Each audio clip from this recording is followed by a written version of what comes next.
Hi guys, Kellan and I spend all of our time trying to figure out how to navigate complicated cannabis challenges. Today, we're excited to bring to you a solution for your accounting needs. Navigating 280E, keeping clean books, and providing financial and accounting advice is a massive headache for so many businesses. End to End is a team of CPAs with backgrounds from the big public firms that specialize in the cannabis industry. End to End is offering a no-cost consultation if you tell them the dime sent you. That's right, free accounting advice. Go to n2nadvisors.com now to take advantage of this.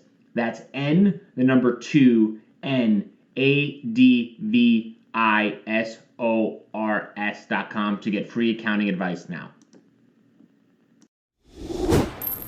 This is The Dime, a 10-minute dive into the cannabis and hemp industry through trends, insights, predictions, and tangents.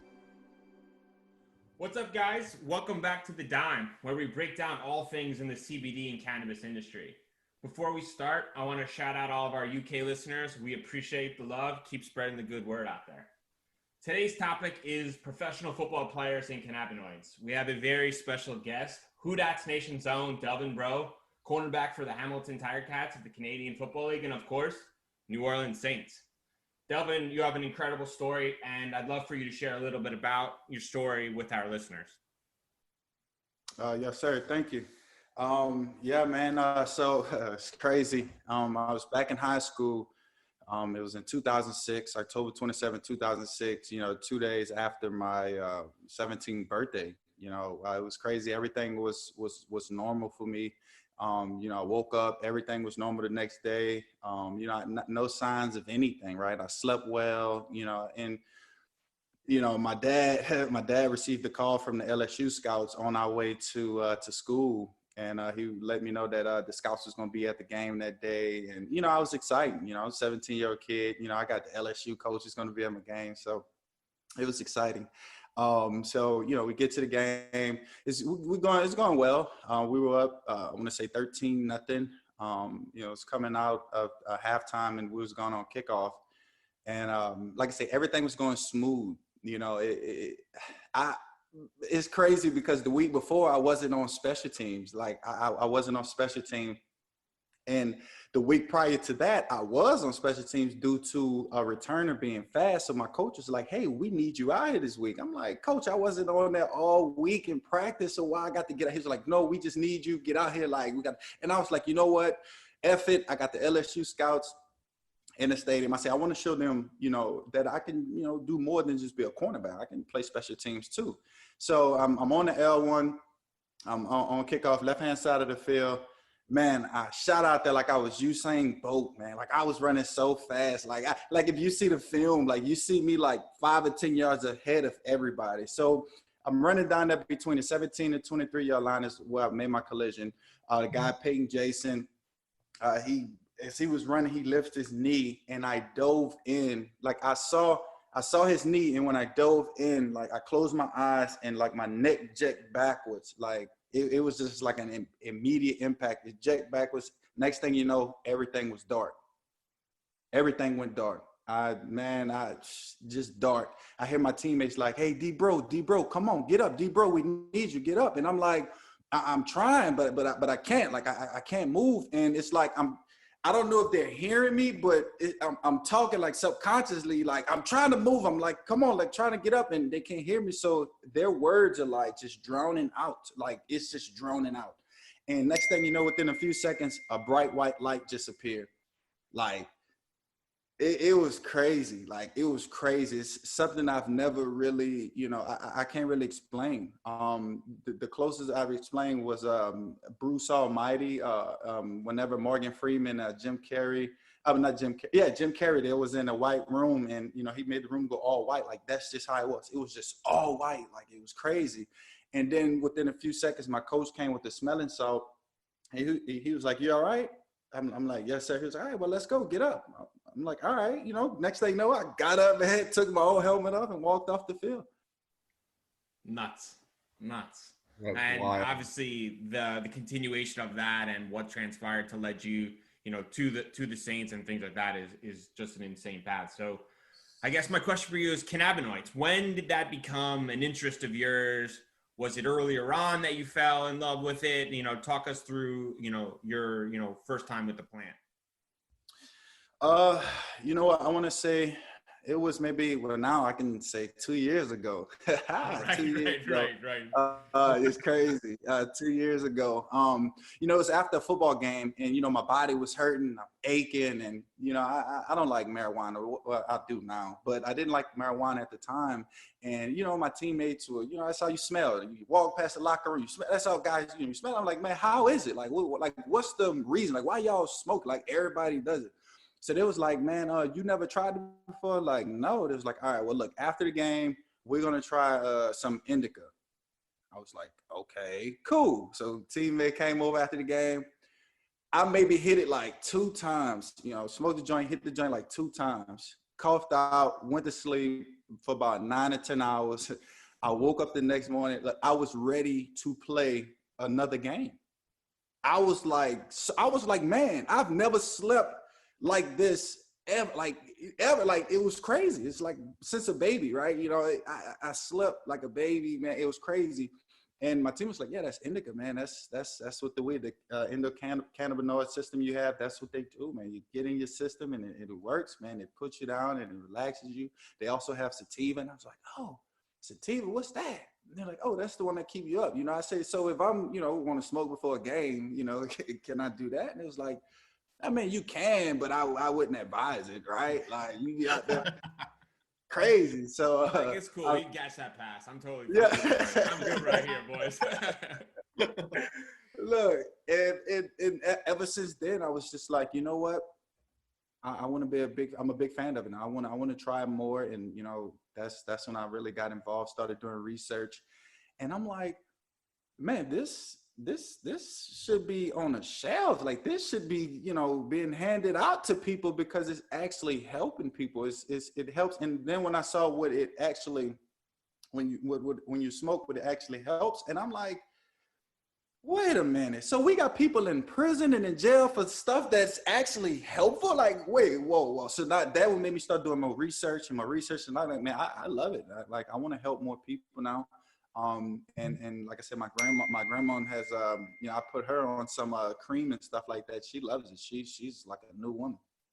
Yeah, that's a really interesting point. And I wonder, as the sport kind of learns more about the cannabinoids and the cannabinoid system and the understanding of how it works with each person, Kellan, do you think that teams will kind of contract out specific strains to help individuals, so that someone like Delvin needs more of like a lighter strain with some terpenes in order to recover more? How do you see that kind of unfolding? Because I mean, the money and the research behind this from a scientific standpoint could really help athletes, you know, always looking to kind of take that extra inch and go to the next level might really be a difference maker. Yeah, I mean, I wish that it would be, we're going to like recommend certain strains with terpenes that have that entourage effect. But I bet you, and this is just what my gut says, is that if their medical staff is going to start prescribing cannabinoids through a medication, that it's going to have to come through your big pharma channels, right? And so thankfully, cannabis is also becoming recreational. So it's, unfortunately, right now, I think that there's going to be this divide for probably 5-10 years of like the traditional medical staff wanting to prescribe like a prescription pill like they've been doing for opioids forever, versus like the holistic approach of a certain strain that actually does treat that specific person, right? Because it's a case-by-case study for each individual, in my opinion. And so I just don't see them being like, yeah, you're going to need to go smoke 2, maybe 3.5 grams of sour diesel every night, preferably as a blunt, you know what I mean? Like, it would be sweet, right? But like, I just don't know if it's going to be that quick to get there, right? I could eventually see it get there in like maybe 10 years, but it's going to be we're in the middle of changing the whole cultural stigma around it. What do you think, Delvin? Do you think 10 years for that? Oh, absolutely. No, I agree, man. I hope sooner. Man, look, but we need, my thing is we need more advocates, right? And guys to actually push it and bring it around, to those trainers at the facilities, man. Like I said, I'm doing something big coming up this spring when I go back to Canada, and that's I'm going to push or at least start the approach with my trainers. I've been in talks with them, and they like the idea of using the creams and stuff like that, just because they want to try it, right? I mean, and it's legal, so I like I said, I will hope sooner rather than later. Let's talk about Anchor. If you haven't heard about Anchor, it's the easiest way to make a podcast. Let me explain. It's free. That's right. No more excuses. Get your lazy ass off the couch. Go start a podcast. There's the creation tool that allows you to record and edit your podcast right from your phone or computer. Once again, no more excuses. Anchor will distribute your podcast for you so it can be heard on Spotify, Apple Podcasts, and many more. Couldn't be easier. Even better, you can make money from your podcast with no minimum listenership. That's right. They're paying us for this ad. Thank you very much, Anchor. Download the free Anchor app or go to anchor.fm to get started now. Yeah, I'm going to differ with you, Kellan. I'm going to take Delvin's side way sooner. LeBron James spends God knows how much on his body. Russell Wilson. These guys sleep in these cryotherapy machines. Like, they're looking for every reason or every possible way of helping themselves. They treat their bodies like well-run organizations, and they understand every component. I mean, look at TB12, right? He's built an entire facility dedicated to making sure that he is as optimal performance. And I think the cannabinoid system is another vehicle for athletes to kind of push themselves, to separate themselves amongst the peer. The talent level is so close, and you have to do everything in your power. And these big guys, man, what they spend is just mind-blowing. And I'm going to go more aggressive. I'm going to say within the next year, you start seeing people really dedicate some funds, if not already happening, right? Why would LeBron James not put a couple really smart scientists to finding a strain to kind of help him recover? He's getting a little older. He's got a lot of miles on the car, and he needs to recover. And he likes that little, he enjoys a glass of red wine. What's a little L with it? Hey, absolutely. Hey, him and his wife was at the baseball game. They got caught at the baseball game. So, hey, I hope something come, man. I mean, he's in LA, dude, right? So, like, it's a totally different world out in Cali. Like, there ain't no rules like that. He's in New York. They look at him like, are they kidding right now? Right. That's crazy. But you know what, to speaking up on that, Bryan, about the, us players buying so much and putting so much into our bodies, man, you're right, man. We have to buy so much and like just to care for one treatment. We have game ready machines. We have Normatec machines. We have these power guns, to actually help stimulate. We have stimulating machines. Like, we have so much of that, but none of it is getting in our body or in our, cannabinoid system to where we can actually let those work and like you said, separate the talent level, man. I think, man, that's, man, I might play another 2 more years, 3 more years, man. Come on, man. You feel like you're 24 again. I'm trying to tell you. I mean, here, I think at the end of the day, from a financial standpoint, when your players, your big name players, are on the side because they're hurt, and if they took a certain concoction of cannabinoids and it cut off 2 weeks back of their recovery time, I mean, what team wouldn't sign up to have their guys back? Or, for example, like a guy who's doubtful, right? He just couldn't push it today. Instead of taking something else, he goes and consumes some little CBD, CBG, and concoction, and he's playing. I mean, it's a game changer if they're able to kind of figure out that little combination. Yeah, man, that's crazy. Yeah. So my next question is, what percentage of athletes are you thinking, like, can you speak on? Is it 50%, 75%? What percentage of athletes do you think are consuming cannabinoids, CBD, THC? Man, probably half the league between the NFL and CFL. I want to say at least 80 to 90% of guys smoke and I'm gonna give that 10 to 20% to guys who, you know, married, have kids, you know, or are just not into it. But I'm telling you, man, when the NFL and the CFL was already good, but when the NFL, you know, docked it, saying that guys won't get, you know, big fines or get suspended for it, having THC in their system or CBD in their system or whatever, man, those guys went racked up, man. You hear what I'm telling you, man? Josh, I wouldn't be surprised if guys smoking in the locker room, man, or having some type of you know topical, a pill or something, Listerine, something, man. Like, it's crazy. Yeah, I would. I mean, 80% is probably spot on, and I definitely would defer to you on that, especially for Kellan's hometown Broncos. I mean, Denver, especially with their recent regulations. Whew, I can't imagine what it must be like on that team. Right. Clearly, it's not organization right now. No, it's crazy. A little rough. It's rough. It's been. We just got to find a quarterback, man. It's been a rough since the sheriff left. You know. Yeah, man. Yeah.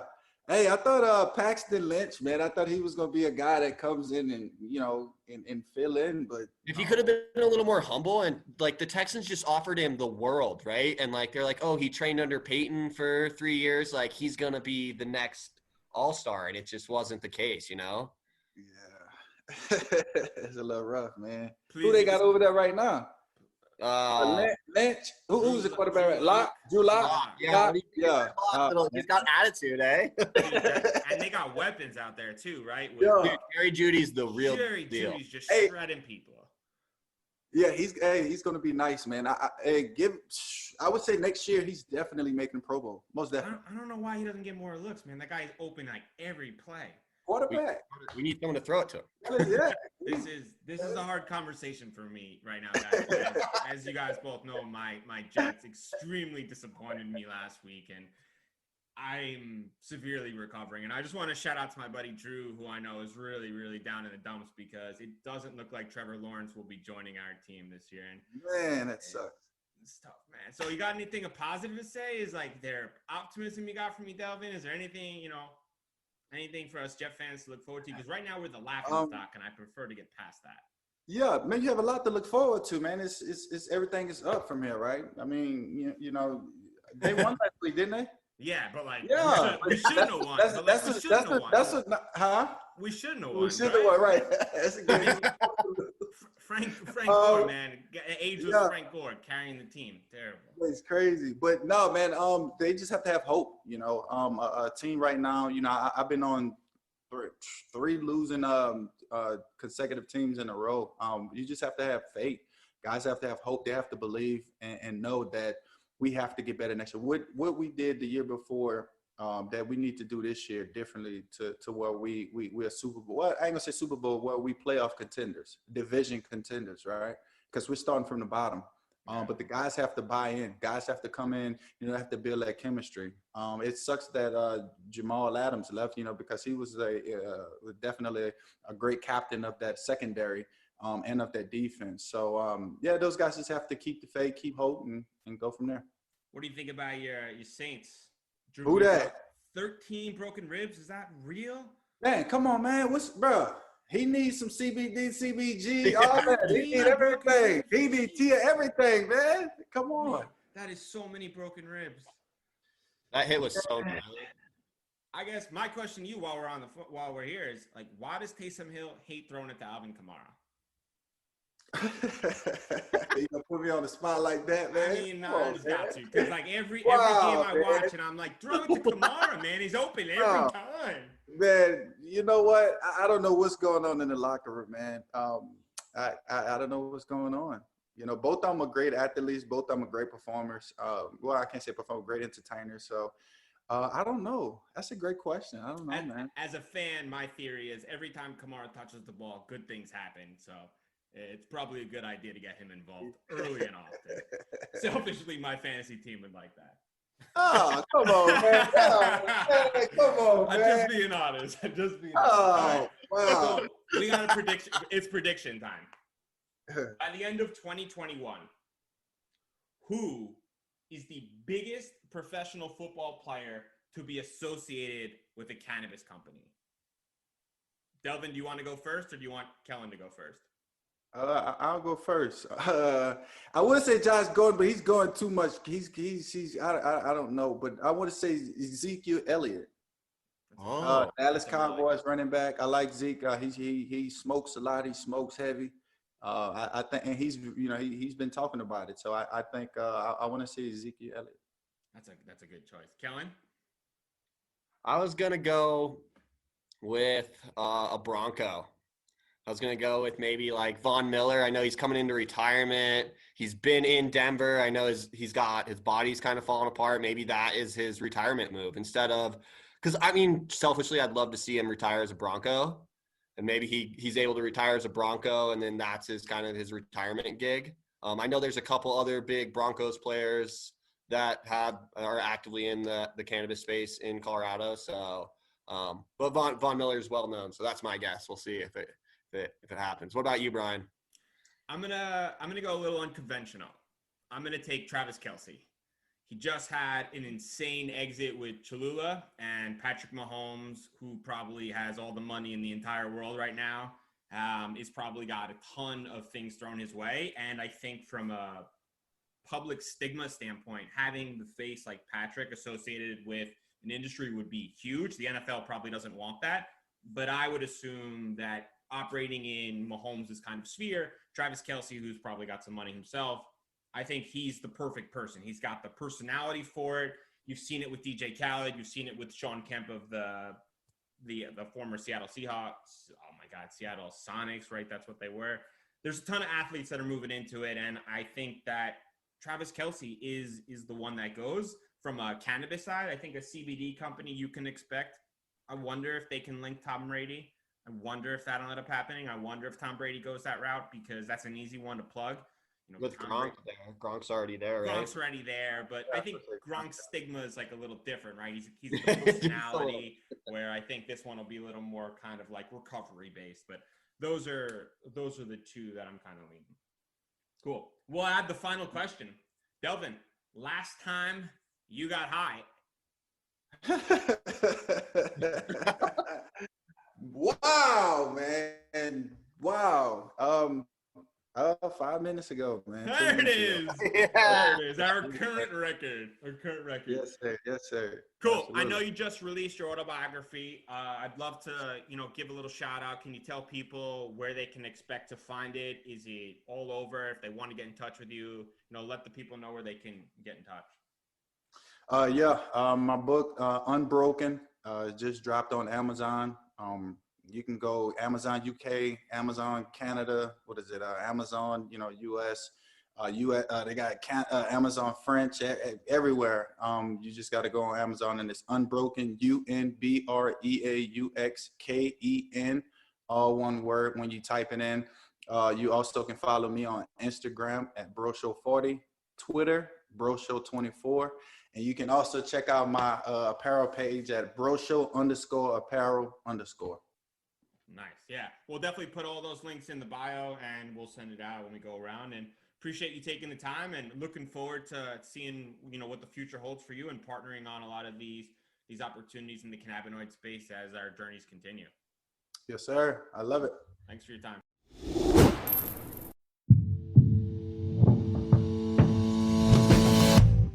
Tell me, boy, you make me so bored. You need to walk the other way. I tell you once more. Please get out of my way. I don't want you no more. We're done here, boy. I know you think you're so fine, but you can't see it. I've been wanting to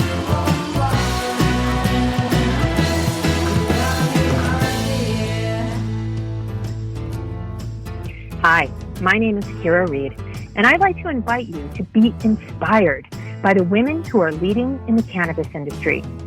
Each week, we will discuss empowerment, leadership, and what it means to be a woman in charge in marijuana, hemp, and CBD. As the founder of the Women Empowered in Cannabis community, I have had the great pleasure to get to know many brilliant and talented women who are CEOs, executives, politicians, advocates, and community leaders that are focused on creating a cannabis economy that is just, fair, and equal. We'll learn how these women make decisions, how they navigate a predominantly male industry, and what they're doing to level the playing field for women. I hope you'll join us.